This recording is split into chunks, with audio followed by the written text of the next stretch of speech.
Om.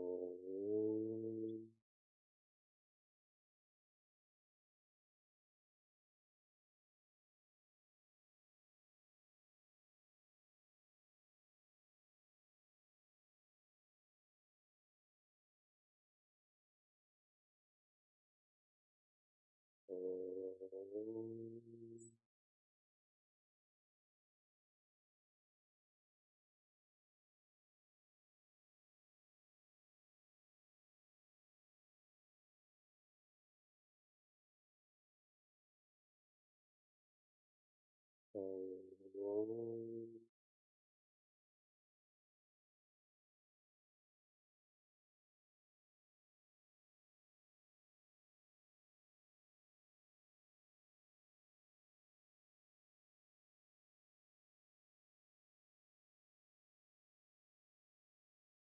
Welcome to Meaningful Minds.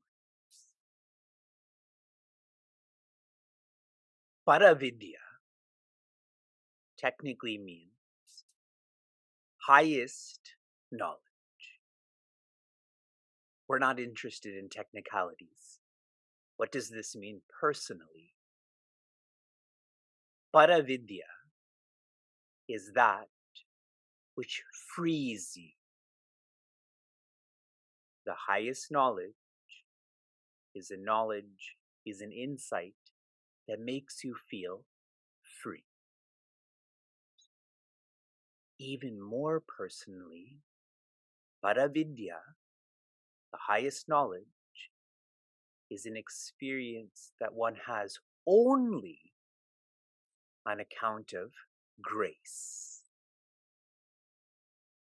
When the Para, the highest divinity, graces us, then we can access this knowledge. So all of us, we may not internalize Paravidya. We don't feel free yet, but the fact that you're exposed to this shows that Paravidya is in you. Feel this grace, especially considering this morning is morning 1030 of Meaningful Morning. This morning is morning 790 of our study of Bhagavad Gita. In the 14 chapters we have completed, this is 550 verses out of 700. So we've now been exposed to almost 79% of Bhagavad Gita. 700 verses is a lot. Rarely do we study anything of 700 verses. But morning by morning, we are completing this. Paravidya. In an ashram once, when all of the students had woken up, a disciple had come to the master and shared that one of the cows that were in the ashram, their rope had broken. And so now he doesn't know how to control that cow to keep it grounded. So this master told the disciple, what you should do is go towards that cow and you should pretend like you're tying a rope around its neck and tying it to a post. And the disciple didn't understand this, but did it. And that cow didn't leave that area. That cow was centered to that post. Again, without a rope. So the next day, when the cows were to go grazing, this disciple had untied all of the cows with the ropes, but this cow didn't move.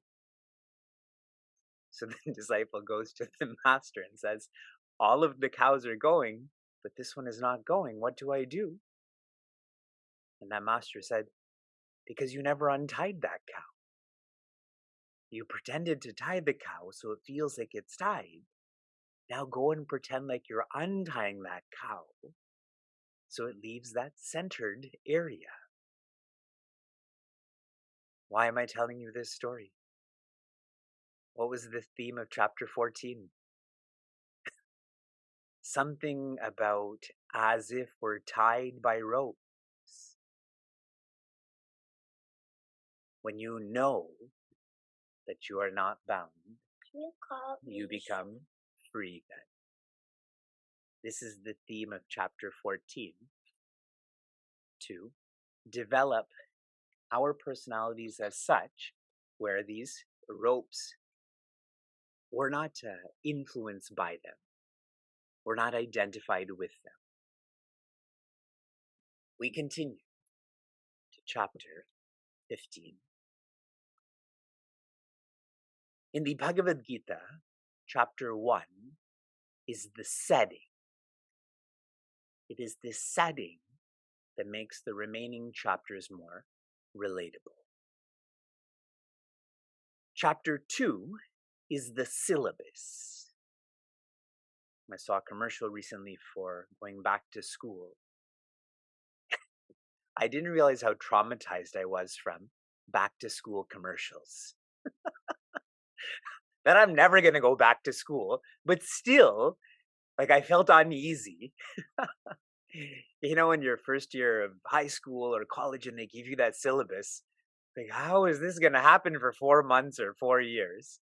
That's like us in chapter 2, the syllabus. Chapter 18, the summary. Setting, syllabus, summary. Chapter 15 is the spirit of the Bhagavad Gita. In fact, it's called Purusha. If you were to ignore all other chapters of Bhagavad Gita, this chapter is not to be ignored. Some special aspects of this chapter. There are some references to eating, to food, and that's why this chapter is often chanted before breakfast, lunch, dinner in our ashram. Another special aspect is that this is the second shortest chapter. Which is the shortest chapter in terms of verses? 12. Chapter 12 and chapter 15 both have 20 verses, but in chapter 15, some of the meters are longer. In chapter 12, they're all the same, shorter meter. Reading an insight from Pujya Swami Chinmayananda about this chapter before we begin verse 1. In fact, for the beauty and brevity of the stanzas in this chapter, no other portion of the Gita can stand even a favorable comparison with it. Everyone's ready for our 3-week immersion in chapter 15 of Bhagavad Gita, the Spirit. Ata Panchadashodhyayaha Shri Bhagavan Uvacha Urdhvamulamadash-shakam Ashvattam Prahuravyayam Chandamsi Yasya Parnani Yastam Veda Savedavit. Joy. In addition to chanting joy, I am personally encouraging everyone to try to chant these verses, even better, to memorize these verses. This morning while I was jogging, I was thinking if we should just push through all the way to the end of December without any holidays and complete the Bhagavad Gita within 3 years. I'm undecided about that. But as soon as we complete the Bhagavad Gita, we're going to organize a retreat, a meaningful morning's retreat. Your barrier to entry is you have to chant chapter 15 of Bhagavad Gita. Ready? You're all saying no. What if you chant it, then you can come for free? Yes, Vivekji, we'll all memorize it right away. Urdhva. Urdhva means above, upward movement.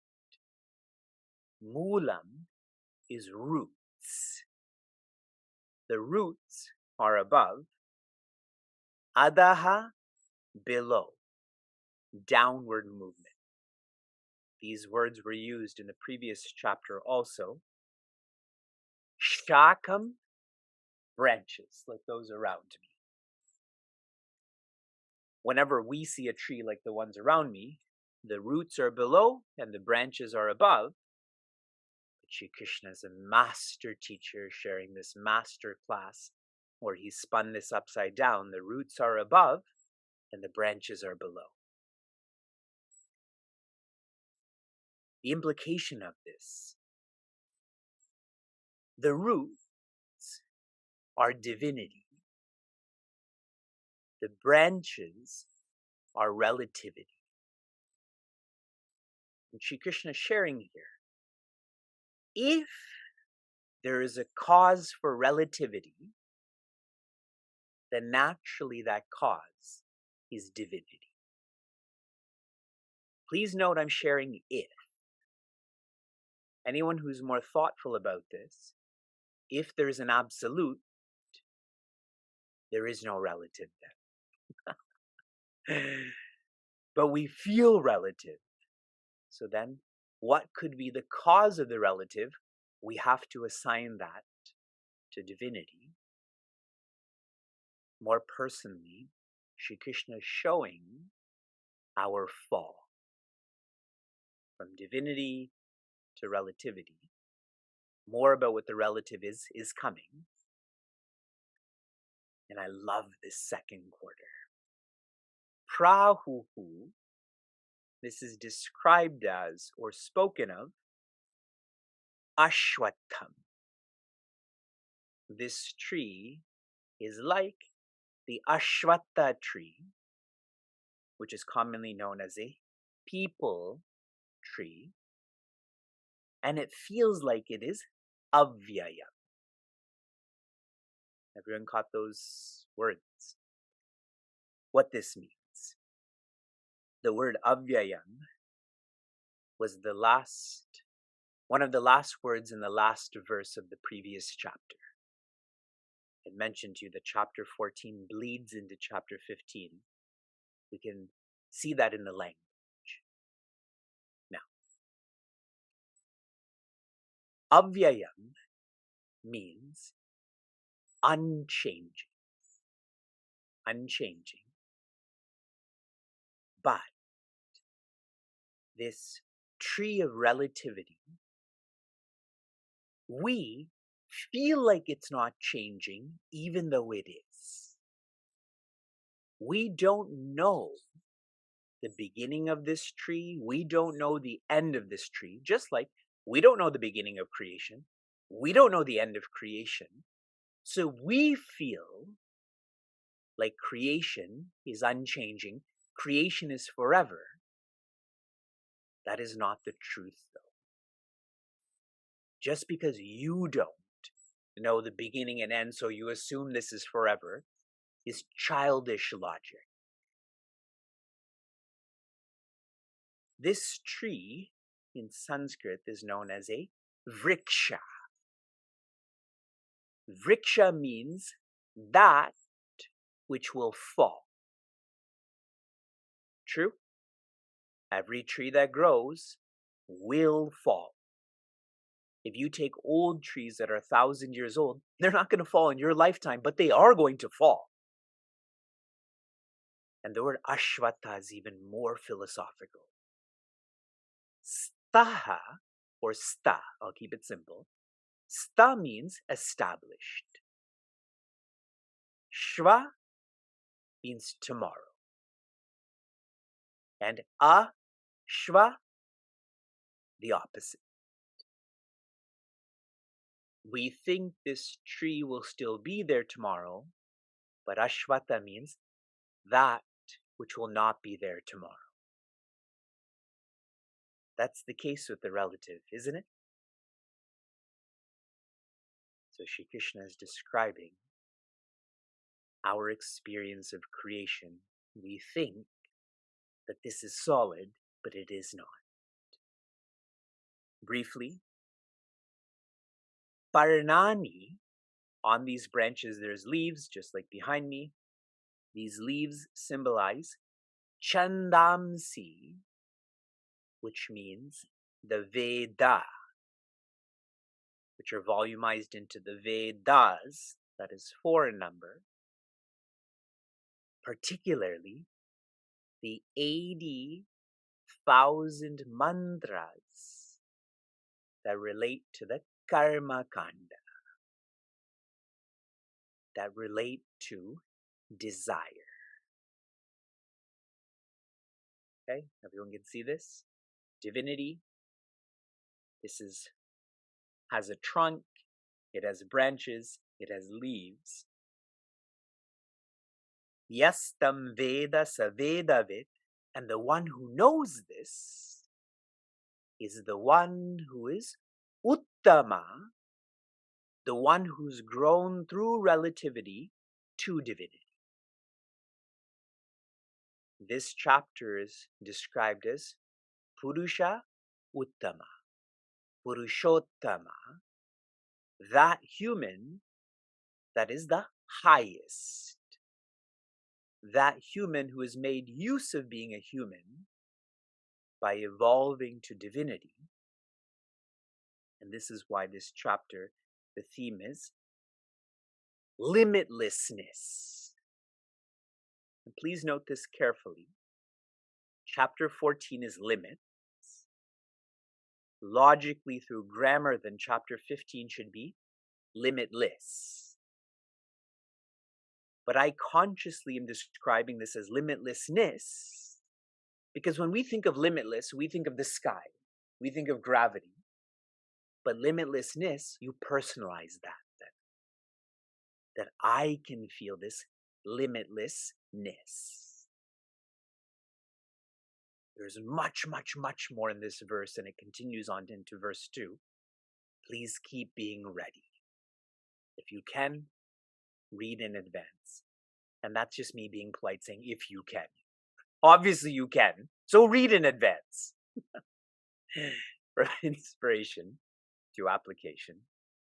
Your application yesterday was to learn and to practice saying no. Those who learn and practice saying no, they become more intense. I shared Prince Arjuna wants to intensely know Shri Krishna. Not internally, not intellectually. Keep nurturing, say no.